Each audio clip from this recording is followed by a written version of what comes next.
Alan Ball faced some extraordinary footballers, but Jim Baxter left scars.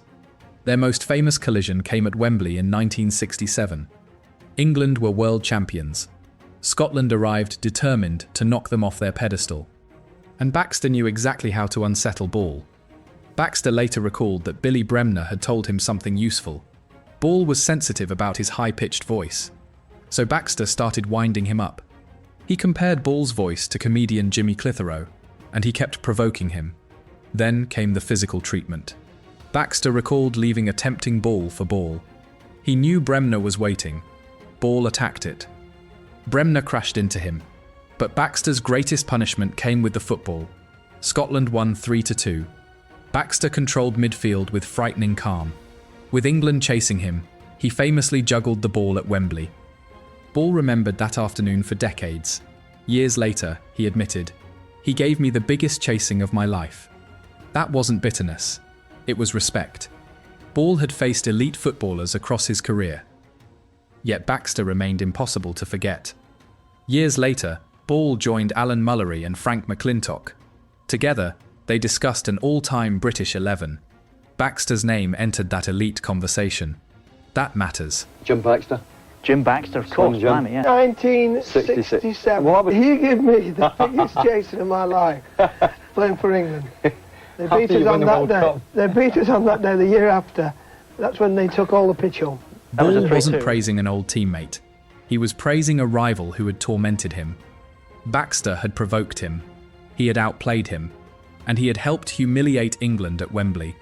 Yet Ball never tried to rewrite what happened. He acknowledged Baxter's brilliance. For a competitor like Ball, that was some compliment. But another opponent earned his admiration differently. Whenever this man received the ball, nobody knew what came next. Subscribe and stay with us as we keep the stories and greatness of football's greatest legends alive. George Best could make even great footballers feel helpless. Alan Ball knew exactly what that felt like. Best didn't simply run at defenders. He made them commit first, then punished them for it. Ball remembered one quality above all: fantastic, cat-like balance. That balance made Best horribly unpredictable. Show him inside, and he could disappear outside. Stand off, and he came straight at you. Ball summed up the problem brutally. He would always beat you. Coming from Ball, that carried weight. He was fiercely competitive, and hated being second best to anyone. Yet he never tried to diminish Best. Years later, Ball was managing another extraordinary talent at Southampton, Matt Le Tissier. And when he searched for the highest comparison he could give him, one name came back: George Best. Matt has the same awareness and ability as George had. Ball added that he could hardly praise Le Tissier more highly. That is what makes his admiration so revealing. Best wasn't just an opponent Ball remembered. He became the standard Ball used to recognize genius in somebody else. Years after their battles were over, George Best was still the measuring stick, and Ball's praise for another great of his era would be just as emphatic, but for very different reasons. Peter Osgood wasn't easy for Alan Ball to overlook. He had the size of a centre forward, but he could play with remarkable touch and elegance. Ball had watched that quality during an era overflowing with great players. And his verdict on Osgood was emphatic. After Osgood's death, Ball remembered him as a terrific footballer, but he went further. Speaking about Osgood's standing during the 1960s and 70s, Ball said, "He was up there with the best." That was serious praise from a man who had shared pitches with some of football's greatest names. Osgood could score. He could create. And despite his imposing frame, he possessed the technique to play rather than simply overpower defenders. Ball's respect lasted beyond their playing days. When Ball later managed Portsmouth, Osgood became involved in working with young players there. That relationship showed how highly Ball valued his football knowledge as well as his ability. For Ball, Osgood wasn't simply a colourful Chelsea icon from his own generation. He remembered a footballer whose talent deserved to stand alongside the finest of their era. And another gifted player would later earn praise from Ball that was even more personal. Matt Le Tissier didn't need another manager telling him what he couldn't do. Alan Ball saw what he could do. When Ball arrived at Southampton, he gave Le Tissier something crucial: freedom. Instead of forcing him into a conventional role, Ball trusted his imagination. Tissier later remembered, "Alan Ball had as much belief in my ability as I did." That trust helped bring out some of his finest football. Ball understood that Tissier wasn't built to play like everyone else. He could drift through games, then suddenly decide them. One touch could open a defense. One piece of invention could change a match. And Ball's admiration reached an extraordinary level. He believed Tissier possessed the kind of awareness and natural ability he had once witnessed in George Best. For Ball, that was about as high as praise could go. He had actually faced Best. He knew what genuine natural genius looked like, and he recognized something similar in Tissier. Years later, Ball was still frustrated that England hadn't made greater use of him. He believed Tissier could produce things other English players simply couldn't. That mattered more to Ball than making him conform. Other managers might focus on what Tissier lacked. Ball focused on what made him exceptional. He gave him responsibility. He gave him confidence. Most importantly, he gave him freedom. Tissier later regarded Ball as one of managers who understood him best. And it wasn't difficult to see why. Ball never tried to coach the genius out of him. He built around it. Few players received a greater statement of belief from Alan Ball. Alan Ball didn't throw around world-class lightly. Looking back at England's 1966 side, he reserved that status for a select few. First was Gordon Banks. Ball's verdict was emphatic. We knew he was the best in the world. Banks gave England more than great saves. He gave them complete confidence. Then came a less celebrated name, Ray Wilson. Ball admired his awareness, tackling and remarkable reliability. He didn't put a foot wrong. No fuss. Few mistakes. Just complete dependability. Then came his captain, Bobby Moore. Ball's praise could hardly have been stronger. Perfect player, perfect captain. Moore's calmness stayed with Ball. Even under enormous pressure, he made difficult moments look simple. Next was Bobby Charlton. Ball called him a legend and summed up his influence perfectly. Helped to make us tick. Ball had shared midfield with him. He knew exactly what Charlton's movement and intelligence gave England. His final world-class choice was especially revealing. Jimmy Greaves. Greaves missed England's knockout matches through injury. But that changed nothing in Ball's mind. Those inside England camp already knew how good he was. And there was another teammate Ball remembered differently, George Cohen.